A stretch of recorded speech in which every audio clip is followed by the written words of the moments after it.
Hello, everybody, and welcome back to Deep Learning with PolyAI, the only podcast that pits the Serbian against the American in a post-Olympic, maybe spat with how close the men's basketball team came to getting a massive upset. I Any was given, commentary on that, Nikola? I was not given advance warning. This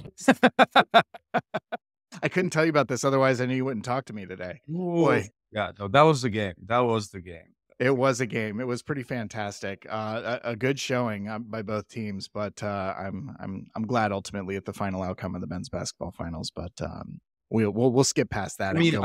I think that was really the final. I think that the both the way that America ran over France and what Serbia did to Germany and the other two Right. games was like a quick dispatch in I comparison. agree. I Yeah, agree. I would think that was definitely a more exciting game than the gold medal game. But absolutely. I mean, I think that I was watching it and you always hope. I don't think we're in like peak form, but we're pretty close, right? And it was like the real like can European tactics and FIBA rules versus like the overwhelming physical and individual superiority of all but one on our end. Could it prevail? And it almost just one slip, one extra like push. But it was I've not like gone that close to a heart attack watching basketball probably since 2002 in that Indianapolis World Championship where, Yugoslavia won, but that was also where America did not send the top team. So this was something. it was pretty electric. All right. Well, hopefully you're healing well from that, and hopefully the heart's back to a normal pace. I think that they've unified the nation behind, just the effort they put in and Yeah. stuff. Like, they had the welcome in Belgrade that pretty much felt like they had won the gold medal. And I think for the hearts and minds of the nation, they definitely did. Yeah. Yeah, it was. I mean, it was a fantastic games, and that was definitely a highlight. That and the Turkish sharpshooter, but that's for another episode. I'm sorry, got it. So I thought today there's been a little bit of a rising sentiment, and we know that nothing satisfies everybody. And Forbes recently reported on a little bit of a proliferation of anti-AI pledges Mhm. coming from brands. And this isn't just tech and creative upstarts. I think it was really sort of inspired, or at least a high profile case comes from the CEO of Procreate, which is a creationist platform. And they said we're not going to ever incorporate generative tools into our platform because, and this is a paraphrase, art is created, not generated. And we've seen some little whispers of this in other mostly consumer facing brands, right? Dove made a statement that they will only use real human models in all their advertising, nothing generated. And we of course have seen some other apps, some other creationist apps like Kara as a creative platform that has said that they will not use generative models as well. It Yeah. I'm curious, like, obviously, there's some marketing juice behind this, right? Kind of a damn the man approach, like, yeah, this is tech, but we wanna keep it human, we wanna keep everything in contact, but I feel like it might be a little there might be something else going on behind it. So I wanna get your initial impressions on this sort of recent spate of anti-AI pledges and really kind of sift through the smoke and see, is there anything there? What's your opinion on this? I mean, listen, I kind of have to go back to your Olympics and the memes with the sharpshooter versus, was it the Korean? Oh, with the entire kit and everything, yeah. Yeah. What did the Turk win? He won silver. Silver. Yeah. I think there was a Serbian person who won like gold in that one without as much equipment as a Korean person who had more equipment than like a cyborg. So like, I think that was interesting, but he was popular because he looked like a regular Joe that just went and like shot, right? Right. And I guess he's like the epitome of the artisan that um, these guys will have to cater to. The truth is, like, you're gonna create a better thing if you use technology, right? Right. We could look at it as different disciplines and say, well, hey, like, here's what you can create without AI helping you, right? Mm. And then here's the best thing that you can create while using AI, right? Um, it's not the same thing. And I think that, whether we're looking at it from the lens of how to create the best possible thing versus how to, what you can create on your own, I think those are different disciplines, right? I can't help but feel that they're fighting inevitability. I think a lot of work in every discipline is filled with a lot of menial labor, where you do something for a while that, may not be the crux of creating a creative endeavor. Maybe you're, filling out part of the painting where, you're just doing grunt work. I don't know. I don't know much about that, right? But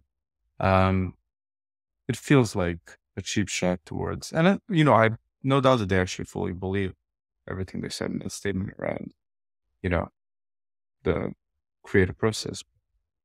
But that's like now, right?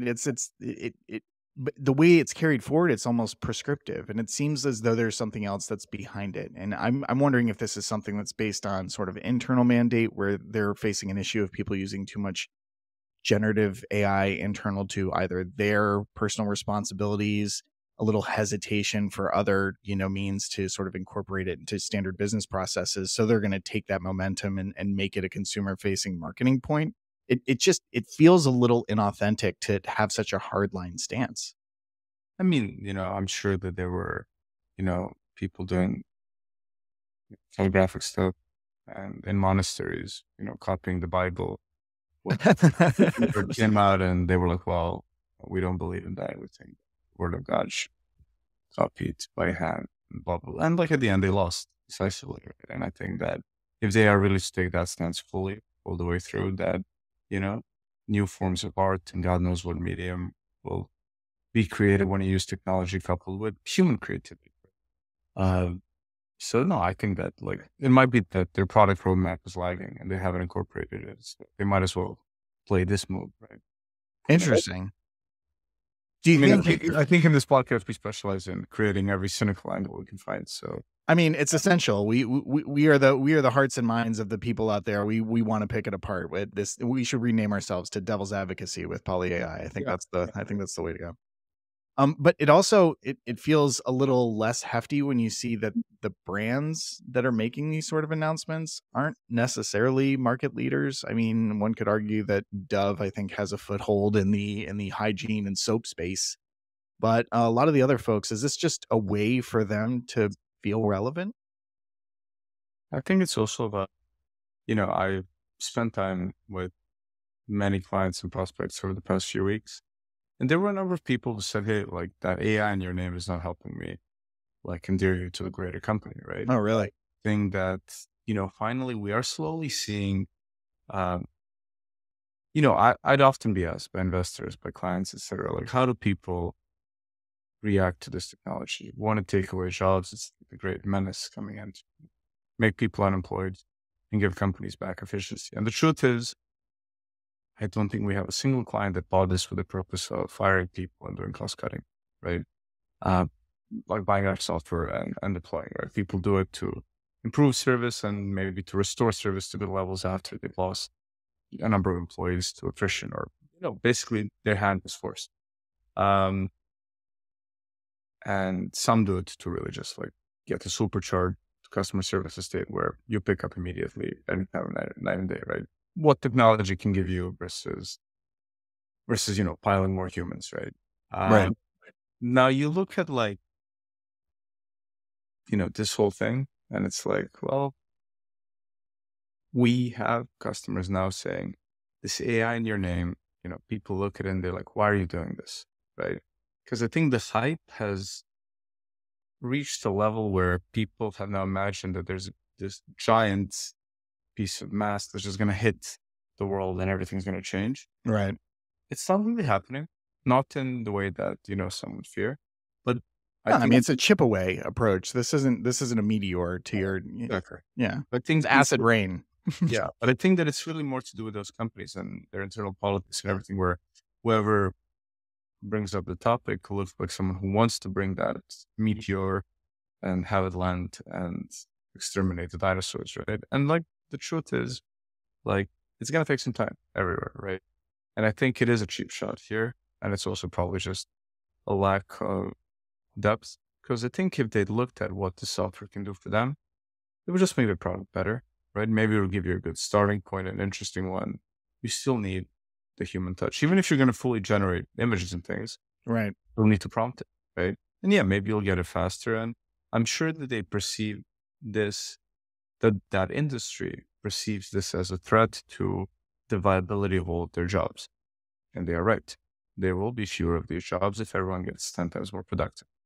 And there is a general trend where I think technology to existing industries has always increased inequality, right? The best people got even better.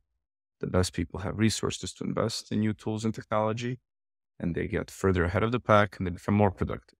Right. If that industry is not now producing, if there isn't a need for that industry to produce 100 times as much of whatever they're producing, that means that there will be fewer jobs around it. But, the full value stack around it, the supply chain, and all the other industries that will emerge on the back of those technologies, invariably through human history, create other jobs and create more employment, right? Like the Industrial Revolution did not leave us all unemployed, right? Right. Like we still And yearn to have that magical 3% unemployment. And by and large, countries around the world seem to be able to hit it for the most part. obviously the sentiment is coming from largely like creative and artistic sectors of the industry, because there isn't going to be a player in an industry that relies on productivity and efficiency, like, production or any sort of like generative business, that isn't going to appreciate this as a tool. So they're not going to take that hardline stance. It feels easy when you are in the art and creationist space. Yeah. So music, physical artists, visual artists, etc., authors. Obviously, it's really sort of easy to come out as a publisher and say, look, we're rejecting the generative AI editing tools. Everything's going to be edited by a human being, because it feels like that's something that is, it's okay to not have any sort of like AI based assistance, in that, to your point, this is the new industrial revolution. Like, you can't ignore the results of what this is delivering to other industries and sectors. Yeah. I mean, like, look, if you're working in agriculture and you fail to adopt mechanization, maybe there's an angle for you saying, hey, I have the best organic tomato in Europe, right? And it's all handpicked and someone's willing to pay premium. Yeah, but it's 8 times the cost. Yeah, exactly. Yeah. And it's like, maybe it's better. Maybe it's not, maybe it's worth because you've not done something else that you could have done with mechanization. You're definitely going to have a lower top line. Maybe if you're a marketing genius and you can find the right angle for it, and if there is organic appetite for it, someone will pay you more, right? But hard pressed between, let's say, the same outcome at half the price for those services, well, no, it's inevitable that buyers will opt for the cheaper thing, right? And invariably with AI, I think that it will raise the quality of work for a lot of people. Yeah. So, if your things look like kids' drawings in comparison to someone else's who, with a few quick clicks, manages to get something way better out there, then you're deliberately choosing to perform in a specific discipline that may or may not have the same demand, right? And at that point, you're just, well, hurting yourself. Yeah, speaking of disciplines that are in demand, it's such a fluctuating type of space as well. When you look at something like, let's say physical art, people are out there still buying. There's going to be a market for an elephant who Absolutely. sits here and swashes a brush against a canvas, and Yeah, there's nothing that's going to replace that. That being said, it's not a finite marketplace where you can't have these new players who are experimenting with new approaches and new yeah, tools to tackle the medium, and they can establish their own following. And art yeah, is subjective. Everybody has their own taste. Maybe they're missing out by not exploring how generative can add to their palette as opposed to overtake it. absolutely. And I mean, look, I think we've had many industries that have been threatened, existentially by an innovation in technology, right? I mean, the Swiss watchmaking industry almost got eradicated by the Japanese, uh, like Seiko, Casio, and We talk about watches a lot on this podcast. I'm yeah. realizing it. Well, it's interesting, right? Because that quartz crisis when these guys Yeah. started making like movements that are battery powered, like it took a serious rebrand by grades of the Swiss watchmaking industry to um, an even stronger deliberate push into the luxury market.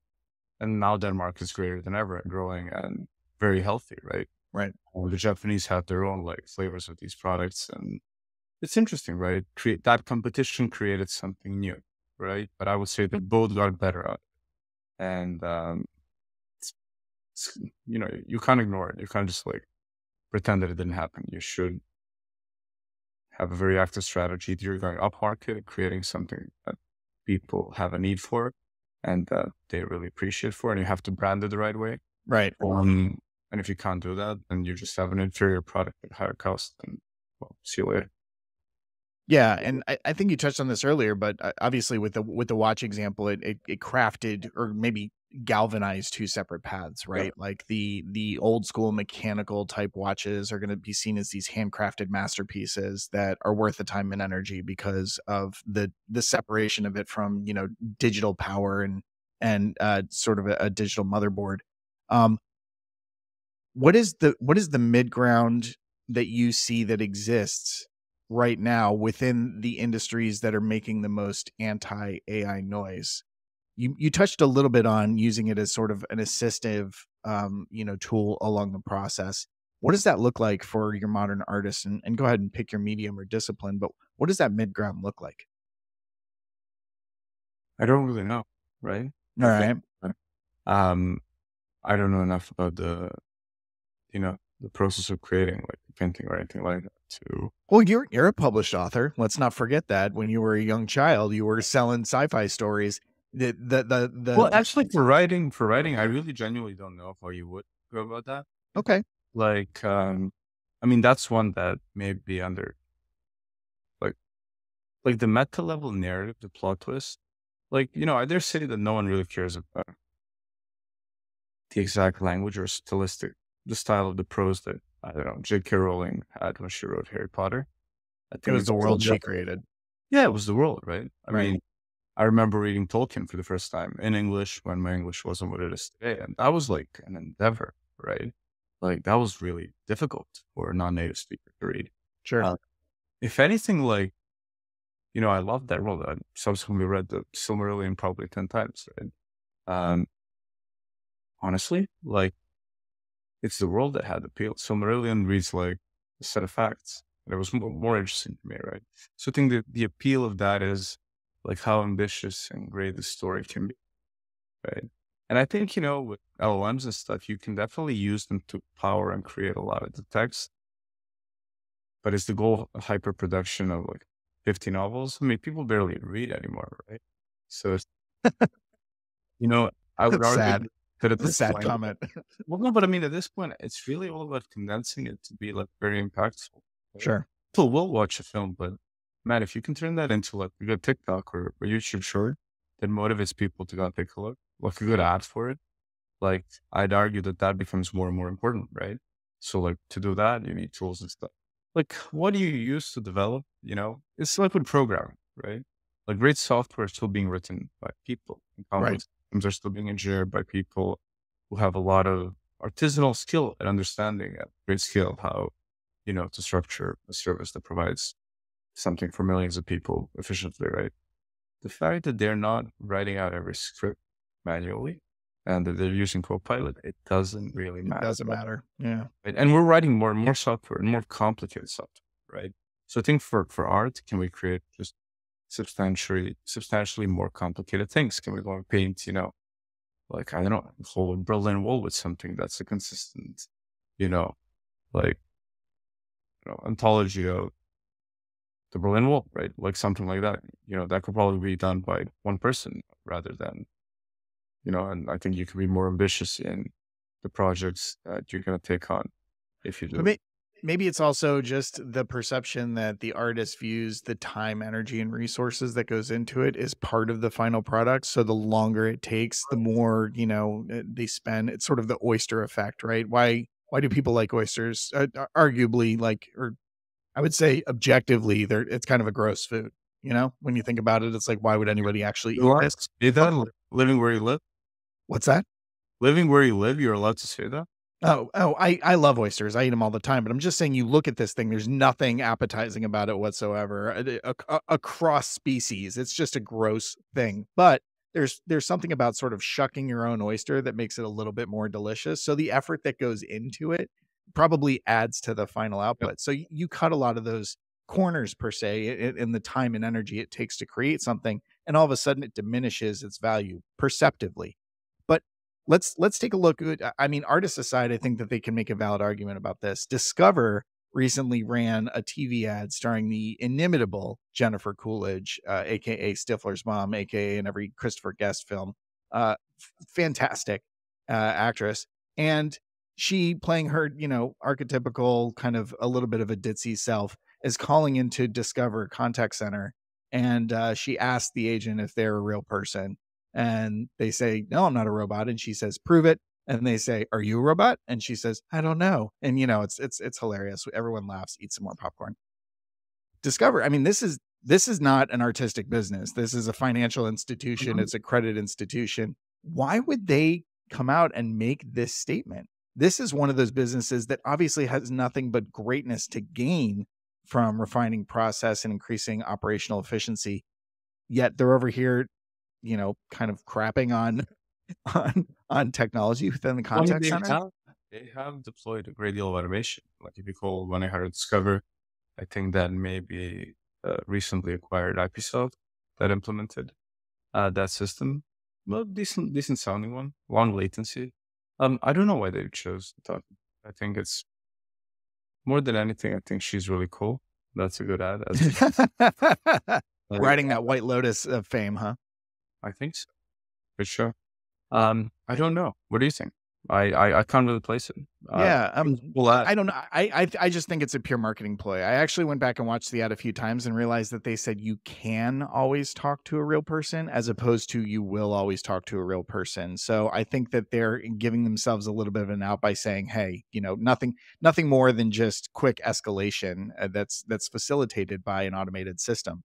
But they're making it feel they're like, all. "Hey, I mean, all of these companies, right, that are rough comparables, are chasing Amex and their customer experience, right? And I think okay, Amex has overinvested quite deliberately, and their market leading position allows them to do that. So, um, yeah, I don't know. I think it's maybe playing on the fact that we're not like a number of other providers that may be different from, right? yeah, kind of it's Well, some you sort gotta of think, you gotta differentiator." think who they're going after, right? And I kind of see them as like that, like Amex -1 level rather than like going further down the market, right?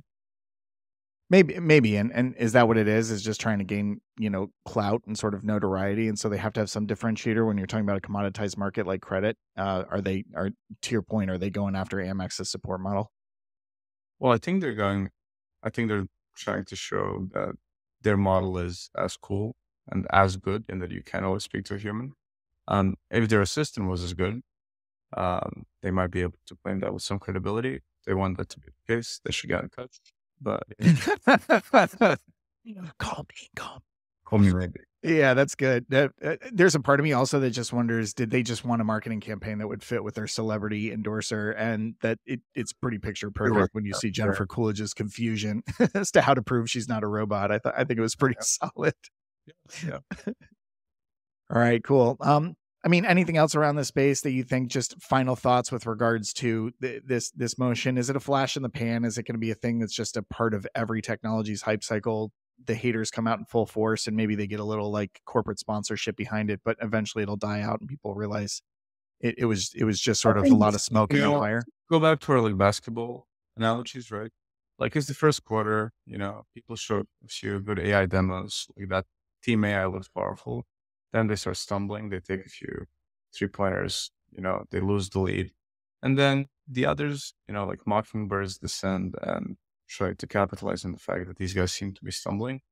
Yeah. Um, but like the other side has, you know, like a bench of players that's far stronger and improving by the minute, right? They will do better because they have superior, not technology, but they have like resources. They have the equivalent, much more resource to put up against the challenge. So Sure. you can temporarily, you know, make fun of the approach. You can laugh at its current inadequacies and point out, try to really appease to the conservative, kind of like Lude part where it's like, oh no, that won't work. What I do has intrinsic value. And it does. Sure. If people Yeah, didn't absolutely. do what they did, you couldn't even train an AI to part it, right? But I think especially in art, I think the true greats, they embrace this technology, right? They don't stand for the status quo. None of the Right. great artists of history were like hyper conservative in their approach. Maybe that's wrong, but I think that many of the great innovators and people who redefined, artistic directions and stuff were people who were unafraid to break with the orthodoxy. Right. And I think you're going to see people doing the same here. And I understand sadness that people feel at the fact that someone who might have trained for years creates a similar thing to what I can with a prompt. Right. Disconcerting. It's disconcerting to me. And I'm not even an artist. I can't paint a cop, let alone like something more complicated, right? Well, you can't paint a cow. It's just getting them to stand still that's tricky. Man. But that's a dad joke. Sorry. Okay. I'm real. I was really bad. But yeah, that's uncomfortable, right? But I'm also uncomfortable with the fact that GPT-4 can do 80% of all the work that my PhD did with a single prompt. Right. That's arguably a lot more technical, and it was a lot more differentiated back when I was doing it, right?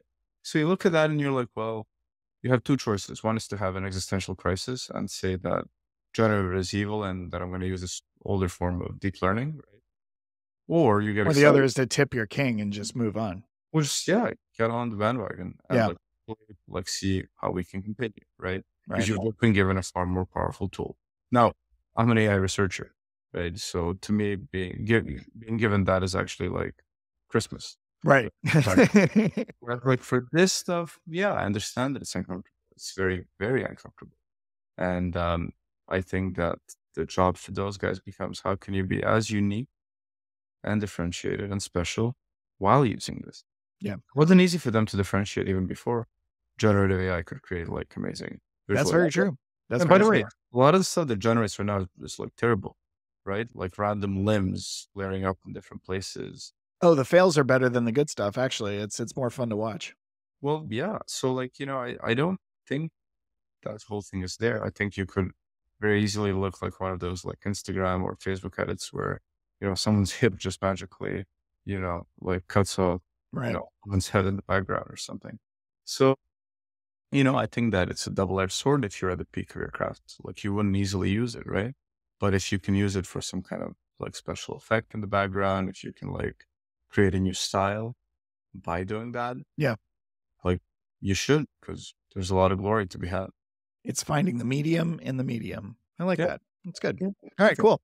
Appreciate it, man. This is always, as always, just a lot of fun to talk with you and get your perspectives on these things. I guess we'll see what the market holds, but I agree. I think there's going to be a lot. This is just a lot of squeaky wheels, and there's plenty of grease to go around. So, great talking to you. Can't wait to chat again in the future. And thanks everyone for listening. We'll see you next week. See you later.